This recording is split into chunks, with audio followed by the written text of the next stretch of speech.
वक्फ board का जो concept है वो मुस्लिम लॉ से लिया गया है। देखिए, जब भी कोई इंसान है वो अपनी मूवेबल या फिर इमूवेबल प्रॉपर्टी जो है वो रिलीजियस या फिर चैरिटेबल पर्पस के लिए डोनेट करता है, तो उस प्रॉपर्टी को हम वक्फ प्रॉपर्टी बोलते हैं।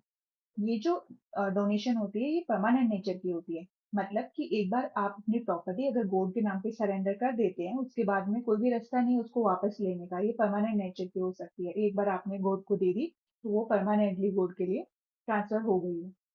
अब जो आजकल जो हेडलाइंस के अंदर, न्यूज़पेपर के अंदर जो इसकी चीज़ें आ रही है, वर्क अमेंडमेंट बिल है ये 2025 का। इस अमेंडमेंट बिल में ऐसे क्या चेंजेस है जिसकी वजह से ये इतना हाईलाइट हो चुका है? देखते हैं आज की वीडियो में।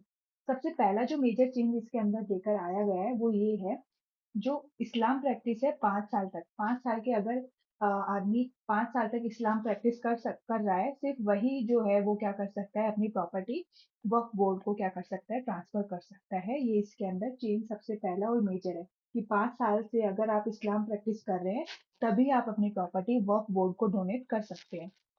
सेकंड जो इसके अंदर चेंज आया वो ये आया है, वक्फ बाय यूजर।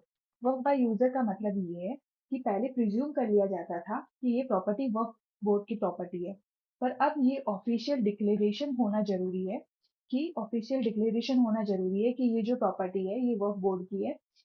और 5 साल से जो इंसान है वो प्रैक्टिस कर रहा है इस्लाम को, सिर्फ वही क्या कर सकता है, अपनी प्रॉपर्टी जो है वक्फ बोर्ड को डोनेट कर सकता है।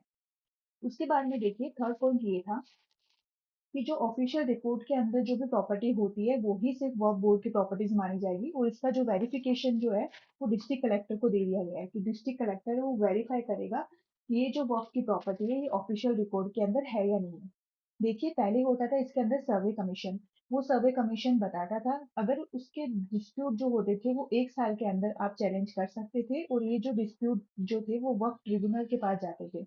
ये पूरा इसका पहले कॉन्सेप्ट हुआ करता था। पर अब सर्वे कमिश्नर की जगह डिस्ट्रिक्ट कलेक्टर को अपॉइंट कर दिया गया है। ये डिस्ट्रिक्ट कलेक्टर अब ये काम करेगा। शायद थोड़ा नेचुरल या फिर ट्रांसपेरेंट रखने के लिए, पता नहीं।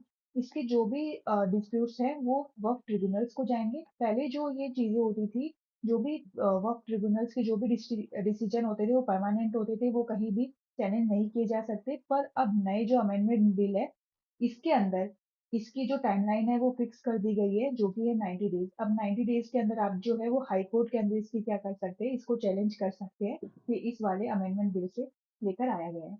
देखिए, एक जो पॉइंट इसके अंदर है वो ये है कि इंडिविजुअल प्रॉपर्टी है उनकी लिमिटेशन पीरियड हमको 12 ईयर्स दे रखी है लिमिटेशन एक्ट के अंदर। और जो लैंड, गवर्नमेंट लैंड है उनकी 30 ईयर्स दे रखी है। पर वक्फ बोर्ड की जो प्रॉपर्टी थी उनके लिए कोई भी लिमिटेशन पीरियड डिसाइड नहीं था। इंडिविजुअल या फिर वक्फ बोर्ड के अंदर अगर कोई डिस्प्यूट है उसके लिए हमको 1 साल की टाइमलाइन लिमिटेशन दी गई थी। अब जो है ये 1 साल की लिमिटेशन इस वाले नए अमेंडमेंट बिल से ये हटा दी गई है। अगर इंडिविजुअल का और वक्फ बोर्ड का अगर कोई डिस्प्यूट है तो अब ये जो 1 साल वाली टाइम लिमिट थी ये हटा दी गई है। एक जो इसके अंदर कॉन्सेप्ट होता था वो होता है वक्फ अलल औलाद। ये वक्फ अलल औलाद ये होता था कि कोई भी अगर लीगल हेयर आपका नहीं बचा है, नो लीगल हेयर, तो बाद में वो प्रॉपर्टी ऑटोमेटिक जो होती थी वो वक्फ बोर्ड को चली जाती थी। ये हुआ करता था कि कोई भी लीगल हेयर अगर नहीं है तो वो क्या होती थी, ऑटोमेटिकली वक्फ बोर्ड को वो प्रॉपर्टी चली जाती थी। और ये पहले यहाँ पे सिर्फ मेल्स ही थी ज्यादातर। तो अब ये जो प्रॉपर्टी है अब ये डॉटर्स को और विडो डॉटर्स को भी कंसीडर करा जाएगा। विडो डॉटर्स और डॉटर्स को कंसीडर करने के बाद अगर कोई भी हेयर नहीं बचता है तो उसके बाद वो प्रॉपर्टी वक्फ बोर्ड को जाएगी, उससे पहले नहीं जाएगी। तो पहले यहाँ पे जो मेल्स होते थे अब इसको फीमेल्स को भी ये दिया गया है कि डॉटर्स और विडो डॉटर्स है उनको भी आपको अब कंसीडर करना है प्रॉपर्टी वक्फ में देने से पहले। देखिए, यहाँ पे दो काउंसिल, यहाँ पे एक है वक्फ काउंसिल होता है और एक है वक्फ बोर्ड। जो ये बोर्ड है ये होता है स्टेट के लिए, और जो काउंसिल है वो हमारा होता है सेंटर के लिए। तो इसके अंदर पहले जो थे सारे के सारे क्या होते थे, ऑल मुस्लिम मेंबर्स होते थे। सारे के सारे यहाँ पे मुस्लिम मेंबर्स होते थे और इसके अंदर भी सारे के सारे मुस्लिम मेंबर्स होते थे। पर अब जो है, अब इनमें से टोटल 11 में से दो जो होंगे वो नॉन मुस्लिम होंगे, और यहाँ पे टोटल 22 में से जो दो होंगे वो क्या होंगे, नॉन मुस्लिम होंगे। तो ये जो नॉन मुस्लिम होंगे वो सारे डिसीजंस लेंगे अपार्ट फ्रॉम रिलीजियस एक्टिविटी से रिलेटेड जो भी हो उनके छोड़कर सारे डिसीजन लेंगे, जो नॉन मुस्लिम है। और इनमें से 2 वुमेन्स भी है। यहाँ पे 11 मेंबर्स में 2 वुमेन भी होनी चाहिए और यहाँ पे भी 2 वुमेन होनी चाहिए। तो ये जो पूरा कॉन्सेप्ट है जो अमेंडमेंट बिल 2025 में लेकर आया है, जो भी मेजर मेजर चेंजेस इसके थ्रू